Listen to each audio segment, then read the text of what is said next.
Welcome to dedication hub.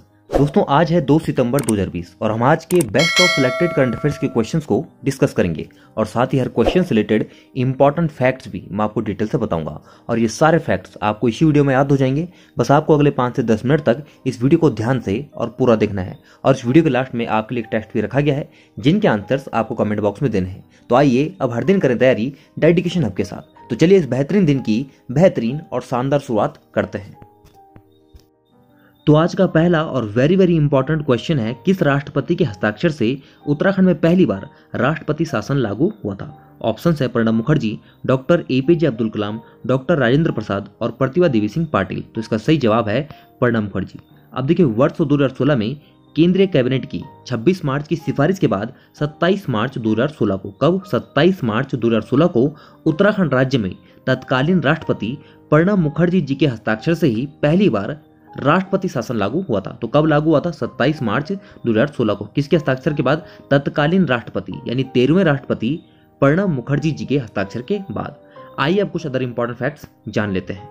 अब देखिए राष्ट्रपति शासन या फिर राज्य आपातकाल क्या होता है? तो देखिए राज्यों में संवैधानिक तंत्र के विफल हो जाने पर राष्ट्रपति महोदय द्वारा अनुच्छेद 356 के तहत जारी की जाने वाली उद्घोषणा को आम बोलचाल की भाषा में राष्ट्रपति शासन या फिर राज्य आपातकाल कहा जाता है। तो देखिए अनुच्छेद 356 के तहत किसी भी राज्य में संवैधानिक तंत्र के विफल हो जाने पर राष्ट्रपति शासन लागू किया जा सकता है और इसे ही राज्य आपातकाल कहा जाता है। अब देखिए आपातकाल का क्या मतलब होता है? तो देखिए जब देश की संघात्मक शासन प्रणाली एकात्मक शासन प्रणाली में परिवर्तित हो जाती है, इसे ही आपातकाल कहा जाता है। और देखिए आपातकाल 3 प्रकार से लगाया जा सकता है। अनुच्छेद 352 के तहत राष्ट्रीय आपातकाल, अनुच्छेद 356 के तहत राज्य आपातकाल और अनुच्छेद 360 के तहत वित्तीय आपातकाल। अब देखिए 352 के तहत युद्ध, बाह्य आक्रमण और आंतरिक सशस्त्र विद्रोह के आधार पर देश में राष्ट्रीय आपातकाल लगाया जा सकता है और 356 के तहत संवैधानिक तंत्र के विफल होने पर किसी भी राज्य में राष्ट्रपति शासन लागू किया जा सकता है और 360 है वित्तीय आपातकाल।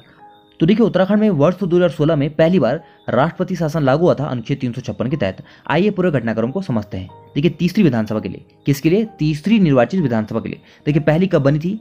पहली निर्वाचित विधानसभा बनी थी 2002 को, 2 मार्च 2002 को और मुख्यमंत्री बने थे श्री नारायण दत्त तिवारी जी। इसके बाद 8 मार्च 2007 को दूसरी निर्वाचित विधानसभा बनी थी और श्री भुवनचंद्र खंडूड़ी जी मुख्यमंत्री बने थे। अब यहाँ पर बात की जा रही है तीसरी निर्वाचित विधानसभा की। तो देखिए तीसरी विधानसभा के लिए 30 जनवरी 2012 को मतदान हुए थे।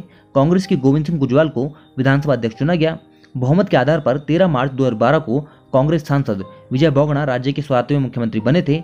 31 जनवरी 2014 को श्री विजय बोगड़ा के इस्तीफा देने के बाद 1 फरवरी 2014 से श्री हरीश रावत राज्य के 8वें मुख्यमंत्री बने थे। अब देखिए इन्हीं के समय पर क्या लगा था? आपातकाल लगा था। तो देखिए 27 मार्च से 11 मई 2016 तक राज्य में 46 दिन का राष्ट्रपति शासन रहा था और 12 मई 2016 को रावत फिर से मुख्यमंत्री बने थे। तो देखिए उत्तराखंड में राष्ट्रपति शासन लागू हुआ था। कब हुआ था? 27 मार्च 2016 से लेकर 11 मई 2016 तक और किसके हस्ताक्षर के बाद? राष्ट्रपति प्रणब मुखर्जी जी के हस्ताक्षर के बाद। आइए उनके बारे में थोड़ा बहुत फैक्ट्स जान लेते हैं। अब देखिए माँ गंगा के प्रति उनकी बहदास्ता थी। माँ गंगा की रक्षा की शपथ लेने वाले प्रणब मुखर्जी देश के पहले राष्ट्रपति थे। प्रणब मुखर्जी के बाद रामनाथ कोविंद ने भी गंगा की रक्षा की शपथ ली है। प्रणब मुखर्जी जी ने 25 जुलाई 2012 को भारत के 13वें राष्ट्रपति के रूप में शपथ ली थी। उनका जन्म 11 दिसंबर 1935 को हुआ था और निधन जैसे कि आप जानते हैं हाल ही में 31 अगस्त 2020 को उनका निधन हो गया और 26 जनवरी 2019 को प्रणब मुखर्जी जी को भारत रत्न से सम्मानित किया गया। और यहाँ पर क्वेश्चन था कि किसके हस्ताक्षर से उत्तराखंड में पहली बार आपातकाल यानी राज्य आपातकाल राष्ट्रपति शासन लागू हुआ था? तो किसके? प्रणब मुखर्जी जी के हस्ताक्षर से लागू हुआ था। आइए नेक्स्ट क्वेश्चन देखते हैं। दोस्तों आगे बढ़ने से पहले आप सभी से रिक्वेस्ट है, अगर आपको हमारी वीडियो पसंद आ रही हो और ये आपके लिए थोड़ा भी हेल्पफुल रही हो तो इस वीडियो को ज्यादा से ज्यादा लाइक और शेयर कीजिएगा। इस वीडियो की पीडीएफ आप डिस्क्रिप्शन में दिए गए लिंक से डाउनलोड कर सकते हैं। आइए नेक्स्ट क्वेश्चन देखते हैं। अब देखिए क्वेश्चन है बास्केटबॉल पुरुष वर्ग में किसे 19 साल बाद अर्जुन अवार्ड मिला? ऑप्शन है मनु भाकर, मनीष कौशिक, संदीप और विशेष भृगुवंशी। इसका सही जवाब है विशेष भृगुवंशी। तो देखिए देहरादून के ओएनजीसी में काम करने वाले विशेष भृगुवंशी को बास्केटबॉल पुरुष वर्ग में अर्जुन अवार्ड से सम्मानित किया गया है।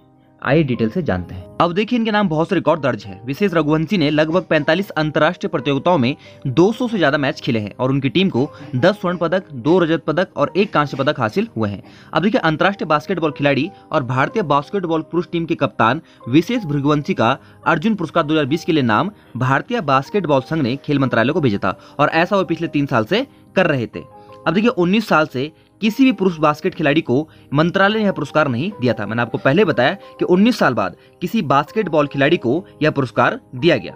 तो देखिए विशेष भृगुवंशी ने कई अंतर्राष्ट्रीय प्रतियोगिताओं में भारतीय टीम की कप्तानी की है, जिसमें हाल ही में भारतीय बास्केटबॉल टीम ने साउथ एशियन गेम्स 2019 में स्वर्ण पदक जीता।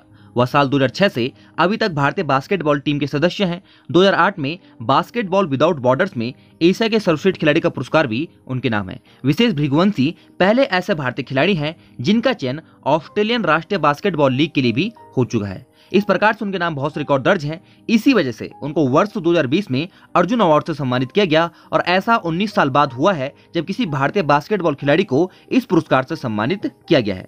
अब देखिए राष्ट्रीय खेल दिवस 29 अगस्त को मनाया जाता है और ONGC यानी oil and natural gas corporation limited ये कहाँ है? देहरादून में है। आइए नेक्स्ट क्वेश्चन देखते हैं। अब देखिए आज का आखिरी प्रश्न है, ब्रह्म कमल समुद्र तल से कितने हजार फीट की ऊंचाई पर पाया जाता है? ऑप्शन है 15,000, 16,000, 17,000 और 12,000। तो इसका सही जवाब है 12,000। देखिए समुद्र तल से 12,000 फीट की ऊंचाई पर मिलने वाला ब्रह्म कमल लॉकडाउन में यात्रा व पर्यटन के प्रतिबंधित होने की वजह से इस वर्ष अच्छी मात्रा में उग रहा है। इसी वजह से यह चर्चा में है और कल भी हमने इसके बारे में चर्चा की थी। यह उत्तराखंड का राज्य पुष्प है, इसलिए हमें इसके बारे में डिटेल में पता होना चाहिए। अब देखिए केदारनाथ से 7 किलोमीटर ऊपर स्थित वासुकी ताल के आसपास व बुग्याली क्षेत्र में असंख्य ब्रह्म कमल खिले हुए हैं। अब देखिए यहाँ पर बात की गई वासुकी ताल की, जो कि बहुत ज्यादा इंपॉर्टेंट है। यह लाल पानी वाला अनूठा ताल है और यह ताल नीले रंग के कमल के लिए प्रसिद्ध है। अब देखिए मधमेश्वर, तुंगनाथ, वेदनी बुग्या, रूपकुंड समेत अन्य उच्च हिमालय क्षेत्रों में भी ब्रह्म कमल अधिक संख्या में खिले हैं। अब देखिए कल ही मैंने आपको बताया था कि ब्रह्म कमल राज्य के हिमालय क्षेत्रों में 4800 मीटर से 6000 मीटर तक की ऊंचाई में मिलता है। और देखिए समुद्र तल से 12,000 मीटर की ऊंचाई पर और हिमालय क्षेत्रों में 4800 मीटर से 6000 मीटर तक की ऊंचाई में मिलता है। अब देखिए ब्रह्म कमल एस्टेरेसी कुल का पौधा है। इंपॉर्टेंट है, किस कुल का पौधा है? एस्टेरेसी कुल का पौधा है। इसका वैज्ञानिक नाम सुशुरिया अवलिटा है। देखिए ब्रह्म कमल की पूरे विश्व में 210 प्रजाति व राज्य में 24 प्रजाति पाई जाती हैं। सोशुरिया ग्रामिनिफोलिया फेन कमल, सोशुरिया लप्पा, सोशुरिया सीमेसोनिया, सोशुरिया ग्रासोफिफेरा, कस्तूरा कमल जिसको कहा जाता है, यह उत्तराखंड में पाई जाने वाली प्रजातियां हैं। अब देखिए ब्रह्म कमल, फेन कमल, कस्तूरा कमल के जो पुष्प हैं ये बैंगनी रंग के होते हैं। इनके खिलने का समय क्या है? जुलाई से सितंबर। और ब्रह्म कमल के पौधे की ऊंचाई 70 से 80 सेंटीमीटर है। अब देखिए इंपॉर्टेंट है, स्थानीय भाषा में इसे कौलपदम कहा जाता है। महाभारत के वन पर्व में इसे सौगंधिक पुष्प कहा गया है। ब्रह्म कमल के पौधे की जड़ों को पीसकर हड्डी उपचार में प्रयोग किया जाता है। और ब्रह्म कमल पर वर्ष 1982 में डाक टिकट जारी किया गया। और यहाँ पर क्वेश्चन था कि ब्रह्म कमल समुद्र तल से कितने हजार फीट की ऊंचाई पर पाया जाता है? तो कितने? 12,000 फीट की ऊंचाई पर पाया जाता है। आइए अब कल के क्वेश्चन के आंसर को डिस्कस कर लेते हैं। तो कल का पहला क्वेश्चन था सेलकू मेला कब मनाया जाता है? तो इसका सही जवाब है 16 से 17 सितंबर। देखिए सेलकू का मतलब होता है सेलुकू यानी सोएगा कौन, और कब मनाया जाता है? 16 से 17 सितंबर के बीच मनाया जाता है। नेक्स्ट था माता मूर्ति उत्सव कहाँ मनाया जाता है? तो देखिए माता मूर्ति उत्सव बद्रीनाथ धाम में मनाया जाता है। तो देखिए मोस्टली सभी स्टूडेंट के आंसर सही थे और मैं आपसे बार बार यही कहता हूं कि अपने आंसर कमेंट बॉक्स में डिटेल से लिखा करें, क्योंकि जो हम लिख लेते हैं वो हमेशा के लिए याद हो जाता है। तो बेस्ट रिजल्ट और बेस्ट आउटकम के लिए अपनी यह आदत बना लीजिए। आइए आज के क्वेश्चन देखते हैं। तो आज का पहला क्वेश्चन है, ब्रह्म कमल कितनी ऊंचाई पर पाया जाता है? यानी ब्रह्म कमल हिमालयी क्षेत्रों में, मैं क्वेश्चन पूछ रहा हूं, हिमालयी क्षेत्रों में कितनी ऊंचाई पर पाया जाता है? नेक्स्ट है, गढ़वाल विश्वविद्यालय के ब्रांड एम्बेसडर किसे बनाया गया है? तो अपना आंसर कमेंट बॉक्स में डिटेल से जरूर लिखा करें। तो दोस्तों ये थे आज के करंट अफेयर्स के इंपॉर्टेंट क्वेश्चन। कैसे लगे आपको ये वीडियो? कमेंट बॉक्स में अपनी प्रतिक्रिया जरूर दीजिएगा। अगर यह वीडियो आपके लिए थोड़ा भी हेल्पफुल रही हो तो इस वीडियो को ज्यादा से ज्यादा शेयर कीजिएगा। आपके लिए PDF मनीषा मखरोगा ने तैयार की है। मिलता है नेक्स्ट सेशन के साथ। Keep learning, keep signing. Thanks for watching.